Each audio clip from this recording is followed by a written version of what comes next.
in The Force Awakens. And we know we're going to get some A-Wings in Episode 8. We've already seen those on the set. But I know what they were going for in terms of going backwards to go forward. They wanted The Force Awakens to echo A New Hope. And when you look at A New Hope, you really only had standard TIE fighters apart from Darth Vader's advanced TIE. And then you had TIE fighters, and then you had Y-Wings and X-Wings. But, I mean, we didn't even get that much in The Force Awakens. We got one other Rebel ship, which was that elongated troop transport that didn't really look like much of anything. It's the one that carried Princess Leia to Maz Kanata's castle when you first meet her after the battle that takes place there, and she's reunited with Han. And, I don't know if it was a matter of they wanted to keep it as simple as possible. I know we got some variations as it relates to the TIE Fighter, but, I mean, you had a standard First Order TIE, and then you had the Special Forces TIE that had the red on it, a little bit beefier wings, a couple added designs to it. But, that's the thing that I thought the prequels did so well. And I'm kind of getting ahead of myself, but the prequels, George really expanded the universe. I mean, it's kind of hard to look at the prequels and then look at the original trilogy because it almost looks like just in terms of designs that the prequels should have come after the original trilogy. But I know George Lucas's idea was that the galaxy had fallen into turmoil, and so you didn't get the shiny new decadent style that we were used to seeing in the prequels, especially being on Coruscant. I just felt that in The Force Awakens, they didn't do enough to add some other elements to it. I mean, George always made it a point to move things forward and do things differently. And while they did do that in certain respects, in a lot of ways, they held back, which was good in terms of character development. I mean, we love the characters so much in The Force Awakens that you can forgive the fact that they didn't really advance things from a design standpoint. But I certainly hope moving forward that that's what they do in Episode 8. But I'm getting way ahead of myself. So let me back up to the photographs here for just a moment from this visual story guide from Rogue One. But all of this is to say that has to be a difficult task for the individuals making these movies. I mean, I guess difficult, but also exciting. You can kind of make things up as you go along. But at the same time, you're always going to have fans that have their own preconceived ideas of the way that the designs should look. And because we're jumping around so much and there is no sort of set standard, really, to say this should be like this or you can't have any other vehicles. For example, and I'm kind of dancing around it, but let's say Rogue One, because it happens right before A New Hope. Let's say in Rogue One that everything we see are things that we've already seen. So we see X-Wings, we see Y-Wings. Maybe you'll toss an A-Wing in there, even though you don't see it to Return of the Jedi. You could probably get away with that. You see the Walkers, even though you don't see them in A New Hope. There's a lot of reasons why you wouldn't see them in A New Hope. I mean, there's no need to. It doesn't lend anything to the story. You see them in The Empire Strikes Back because it lends something to the story. So let's just say you get exactly the same type of vehicles because it happens right before that movie. Okay, I would be fine with that as a fan, but I'm sure there were plenty of people that would say, well, can you give us something a little bit different? Can you tweak things a little bit? I mean, maybe we just didn't see certain vehicles because it didn't serve the story in A New Hope, but it does for Rogue One. And I think that's the way that they're approaching this. It's tough, again, as fans, you kind of go, we haven't seen that before. And most fans, though, will rationalize like I just did. And then the casual viewers aren't going to care. Like in this visual story guide, I'm looking at this tank. Yeah, it's a tank. It's just, I don't know how else to describe it. It doesn't look like a tank like we would have seen in Clone Wars.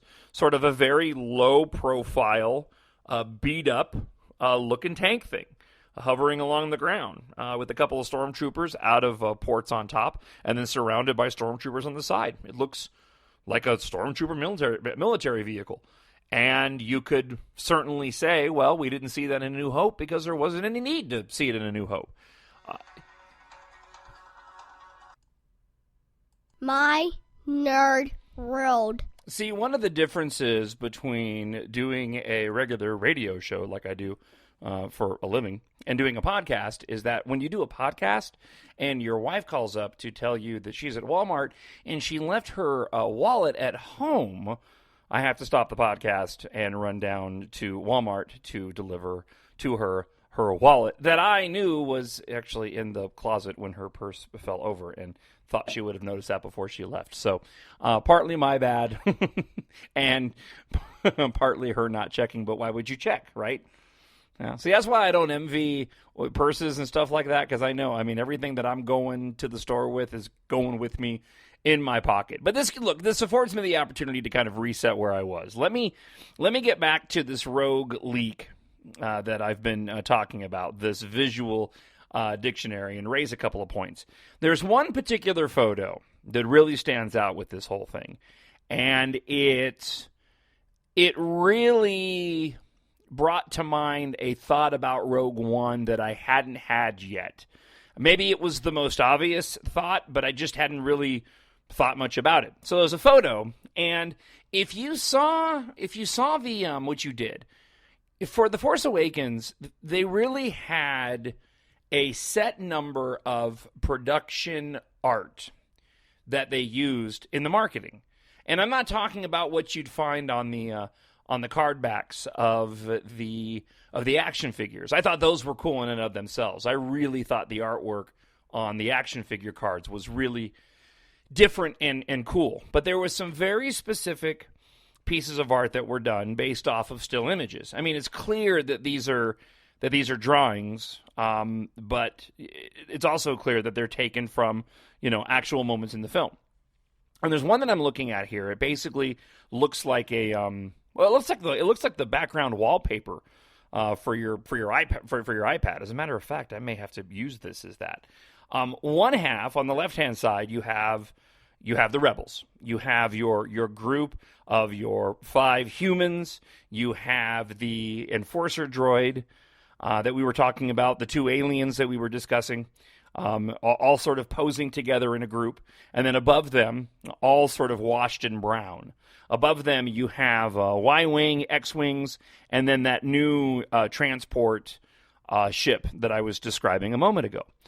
And then in the middle, dividing up the 2 images that are together as one piece of art, are the pill lights. They call them pill lights. These are the lights that appeared on the Death Star, on the background on the walls.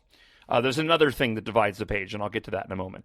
But on the right-hand side is something more awashed in grays and blacks.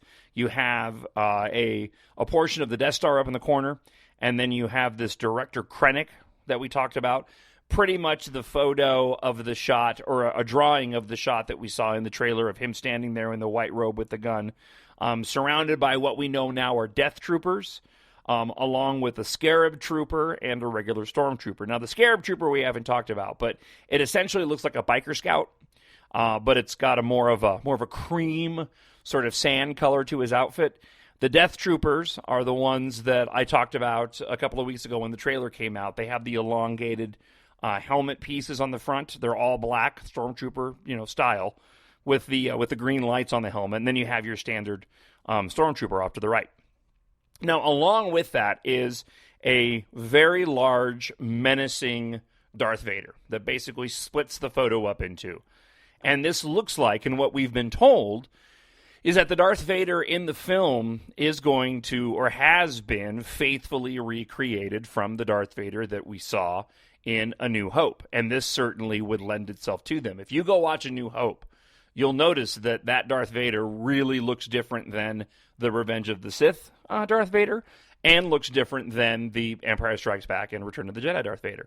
It was the first one they did. It had more of a teardrop point on the top of his helmet, right where his temple is.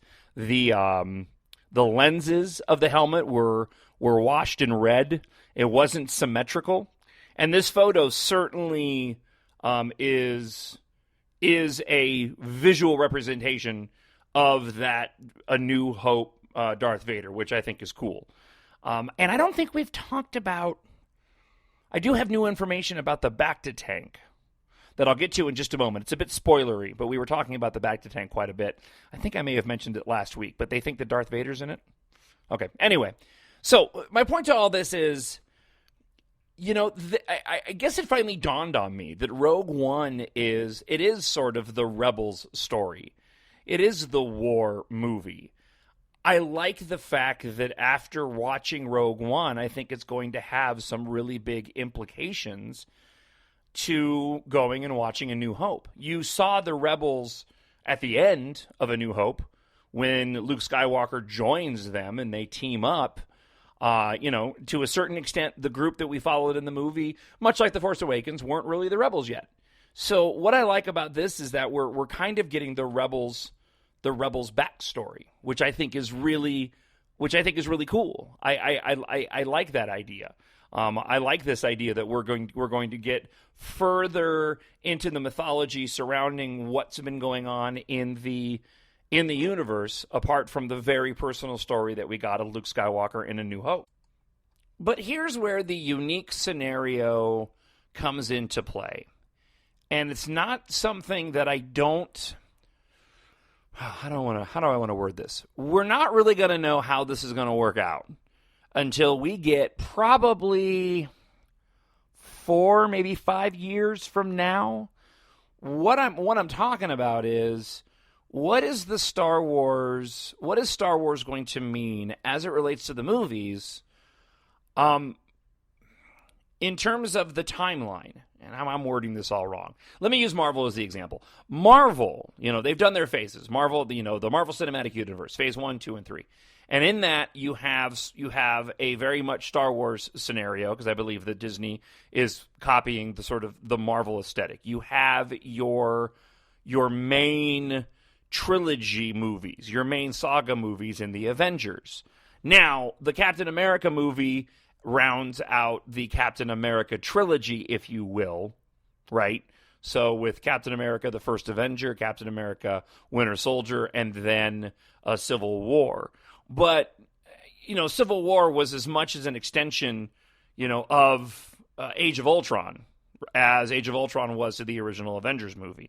Now, of course, we'll get another Avengers film that'll complete sort of that trilogy moving forward. But it's almost like the Avengers movies are the original trilogy of the saga films of the Marvel Cinematic Universe. And then within that, you get your Ant-Man, you get your Thor, you get your original Incredible Hulk, okay? You get your Iron Man movies. With Star Wars, with what Disney is doing, all the movies are canon, okay? All the movies need to be able to relate to one another. So what happens in one movie needs to be able to reference and relate to another movie. And all the books are the same way. It's very different than what Lucasfilm did before selling Disney, or selling Lucasfilm and the Star Wars franchise to Disney. You had the expanded universe, which is now Legends. Everything that comes out now, apart from Lego for the most part, is considered canon. Books, comic books, to a lesser extent, video games. So with Marvel, you can put all of the Marvel Cinematic Universe movies in order. If you wanted to watch and do your own Marvel Cinematic Universe saga, right?